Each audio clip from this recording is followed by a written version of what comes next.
The Tuesday morning sun Less than cast what? long shadows across the That's financial district impossible. plaza, where glass towers reflected each other in endless repetition. And people in expensive suits hurried between meetings with barely a glance at their surroundings.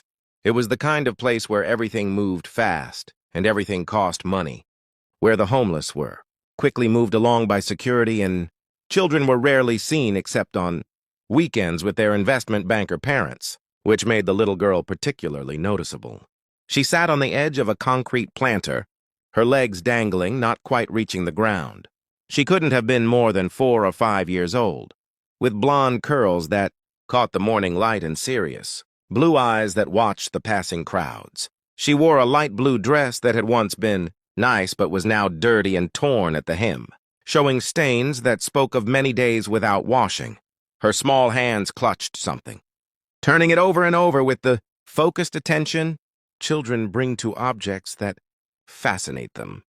To passers-by who bothered to glance at her, she looked like just another sad case, a child with a neglectful parent somewhere nearby, or worse, abandoned entirely.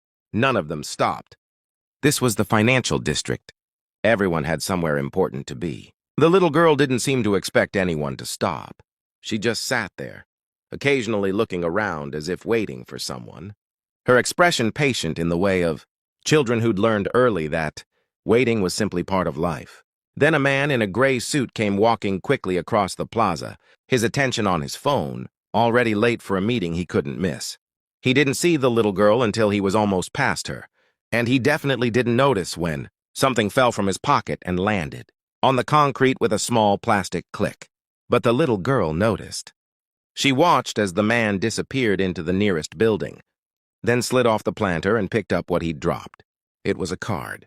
Black, sleek, with gold lettering and a chip embedded in its surface. The kind of card that even someone as young as she was could recognize as important. The little girl studied the card for a moment, turning it over in her small hands. Then she looked in the direction the man had gone, her expression thoughtful.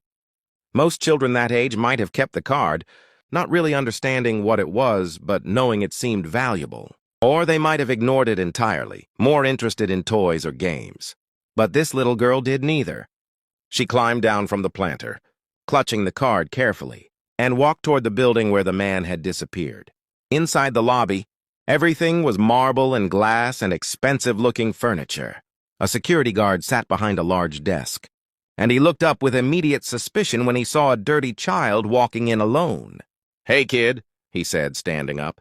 "You can't be in here. Where are your parents?" The little girl stopped, looking up at him with those serious eyes. "I need to find someone." "A man dropped this?" She held up the card. The security guard's eyes widened when he saw what she was holding. "Where did you get that?" "Outside. He dropped it and I want to give it back." The guard came around the desk, reaching for the card. "I'll take care of it. You need to go back outside now." But the little girl stepped back, holding the card against her chest. "No, I need to give it back to him myself. He might need it." "Kid, seriously, you can't be in here. Just give me the card and—" "Is there a problem, Tom?" Both of them turned. A man in his late 30s stood near the elevators, briefcase in hand, looking at the scene with raised eyebrows. He had brown hair, sharp features, and the kind of presence that came with authority. "Mr. Harrison," the guard said quickly. "This kid just walked in off the street. She's got a credit card. Says she wants to return it to whoever dropped it." The man, Harrison, looked at the little girl with interest. "Can I see the card?" The girl studied him for a moment, as if assessing whether he could be trusted, then held it out so he could see it without taking it. Harrison's expression changed immediately. "That's a Centurion card. Invitation only, no spending limit." "Tom, this is serious. Whoever lost this is probably panicking right now." He crouched down to the little girl's level, his voice gentler. "Can you tell me what the man looked like?" "The one who dropped it?" The little girl thought carefully. Tall, gray suit, brown hair. He was on his phone. "He went into this building." "That could be a lot of people," Harrison said. "But with a card like that—" "Tom, check the directory. See who we have in the building that would qualify for a Centurion." "Already on it, sir." Harrison turned back to the girl. "What's your name?" "Emma. Emma, I'm Graham." You did a very good thing, finding this card and trying to return it. Most people would have just kept it. It's not mine, Emma said simply, as if this was obvious. No, but it's worth, well, a lot. You could have used it to buy things. That would be stealing. Graham smiled. You're right. It would be. How old are you, Emma? 4.5. And where are your parents? Emma's expression closed off slightly. My mama's looking for work. She said to wait by the planters and she'd come back. Graham exchanged a glance with Tom, a 4-year-old, alone in the financial district, waiting for her mother who was out looking for work. The picture was becoming clearer and sadder. Mr. Harrison, Tom said, I've got 3 possibles. Richard Chen on the 15th floor, Michael Stewart on 22, and James Whitmore on 34. Call them, Graham said. Ask if they're missing a Centurion card. While Tom made calls, Graham stayed with Emma. She was extraordinarily composed for such a young child, but he noticed the way she held herself very still, as if trying not to take up too much space. The way her eyes tracked every movement, alert for danger. These were the behaviors of a child who'd learned to be careful, to read situations, to protect herself. Emma, when did you last eat? Graham asked gently. She thought about it. Yesterday. Mama got us sandwiches from the church. Graham felt his chest tighten. Are you hungry now? A small nod. Tom, who's checking in? All 3, sir. They're coming down to check. Good. Emma, let's sit over here while we wait for the man whose card this is. Would you like some juice or something while we wait? Emma nodded again.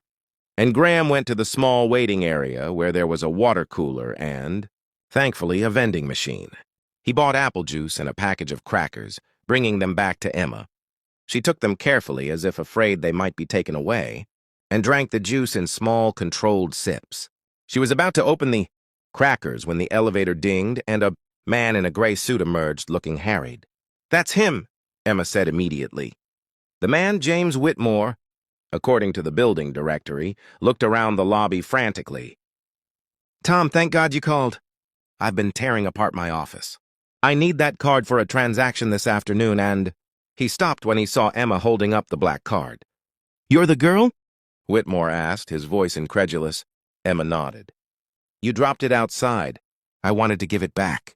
Whitmore took the card, checking it quickly to make sure it was really his, then looked at Emma with something like wonder. You found this and brought it back?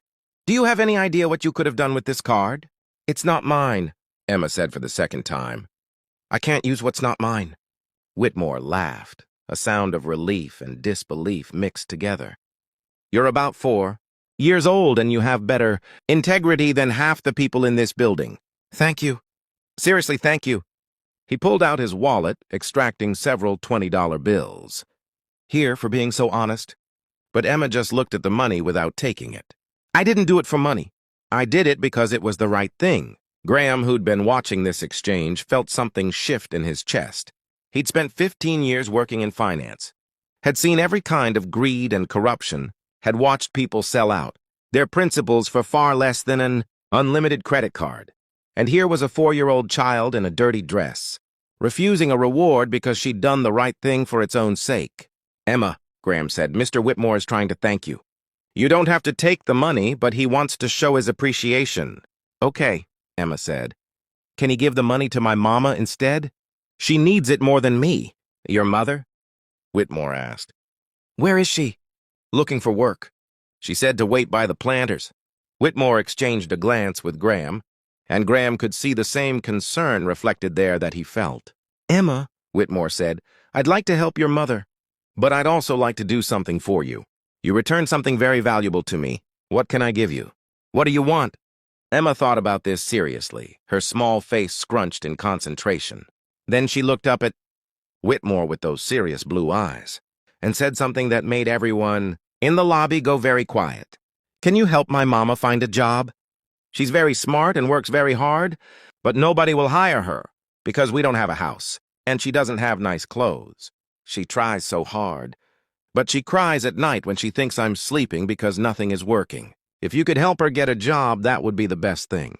Better than money, because then she wouldn't have to cry anymore.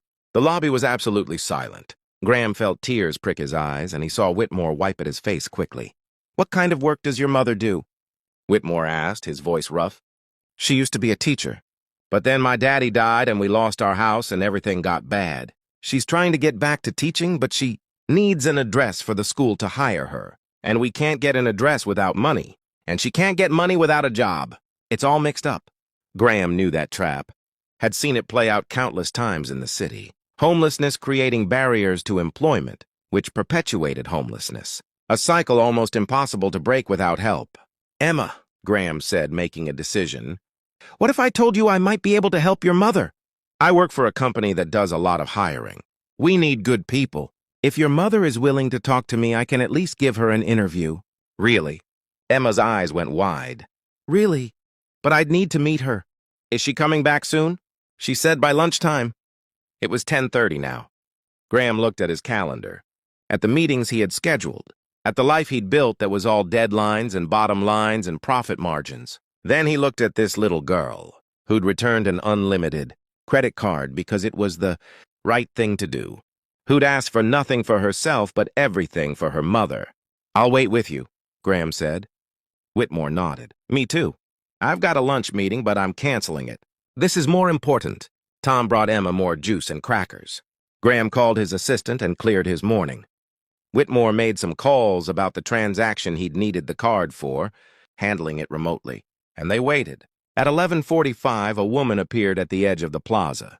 She was young, probably early 30s, with blonde hair pulled back in a ponytail and wearing jeans and a faded jacket.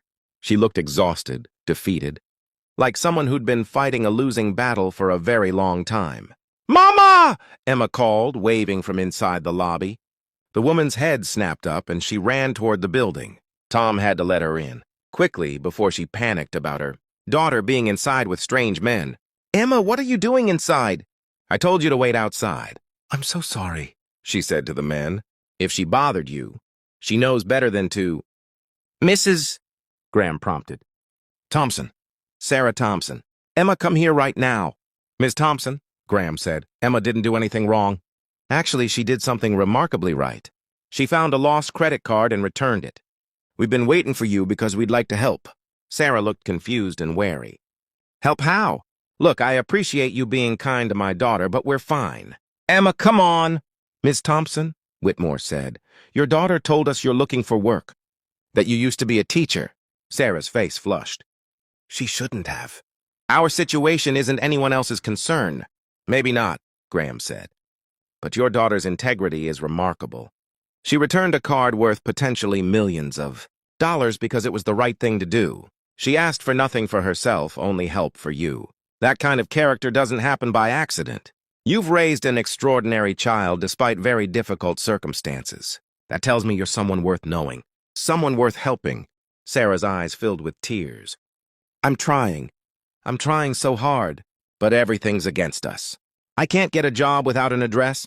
Can't get an address without money. Can't get money without a job. I used to be a good teacher. I had a life. Then my husband died and his medical bills bankrupted us and everything just collapsed. What if I could break that cycle?" Graham asked. "What if I could offer you a job with a salary advance for first month's rent on an apartment? Why would you do that?" "You don't know me. I know your daughter. And I know that someone who raised a child with that much integrity is exactly the kind of person I want, working for my company." "What kind of company?" "Educational software. We develop learning programs for schools. We actually need someone with teaching experience to help design curriculum. The pay is good, benefits included. And we have emergency housing assistance for employees in transition." Sarah stared at him. "This is a joke. Things like this don't happen." "They do," Whitmore said. "Sometimes when you do the right thing, good things come back to you. Your daughter did the right thing. Let us do the right thing back." Sarah looked down at Emma, at her small daughter who'd somehow found a way to help when Sarah had run out of options. "Is this what you want, baby? For Mama to take this job?" "I want you to stop crying at night," Emma said simply. Sarah broke down then, crying in the lobby of a financial building, while her 4-year-old daughter patted her hand and told her it would be okay. Graham gave her time to compose herself, then got her contact information and arranged for her to come to his office the next day for a formal interview. Whitmore added a significant sum to the offer, insisting it was only fair given what Emma had saved him in stress and potential financial complications. 3 weeks later, Sarah started her new job. The company advanced her enough for an apartment deposit, and Graham personally guaranteed her lease. Emma started preschool at a good program near their new home, with tuition covered by the company's education benefits. Graham visited them sometimes, checking on how they were settling in, bringing Emma books and toys, helping Sarah navigate the professional world she'd been separated from for so long. 6 months after that day in the plaza, Graham and Sarah were having coffee while Emma played at a nearby park. They'd become friends over the intervening months, their relationship growing beyond employer and employee into something deeper. "Can I tell you something?" Sarah asked. "Of course." "I almost didn't come back that day. I'd spent all morning being rejected from jobs, being told I wasn't qualified, or didn't have the right experience, or didn't fit what they were looking for. I was thinking maybe Emma would be better off without me. Maybe she should go into foster care with a family that could actually take care of her." Graham felt his stomach drop. "Sarah." "I know. I wasn't thinking clearly. Depression and desperation do terrible things to your mind. But then I came back and there was my daughter, somehow making miracles happen with nothing but her honesty and good heart. She saved both of us that day." "She's remarkable," Graham agreed. "She gets it from her father," Sarah said. "He was the most honest, kind person I've ever known. He would have loved that she returned that card, that she asked for nothing for herself. I'm glad I met her, both of you." Sarah looked at him, something shifting in her expression. "Graham, why did you really help us? There had to be hundreds of qualified applicants for that position. Why take a chance on a homeless woman with a gap in her resume?" Graham thought about his answer.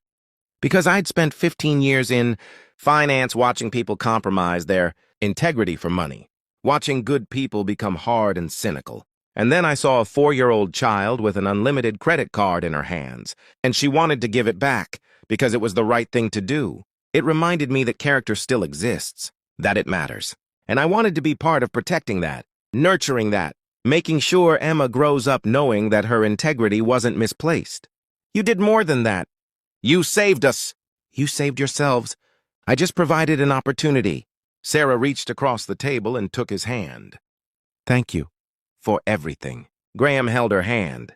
This woman who'd fought so hard for her daughter, who'd raised a child with extraordinary character despite impossible circumstances.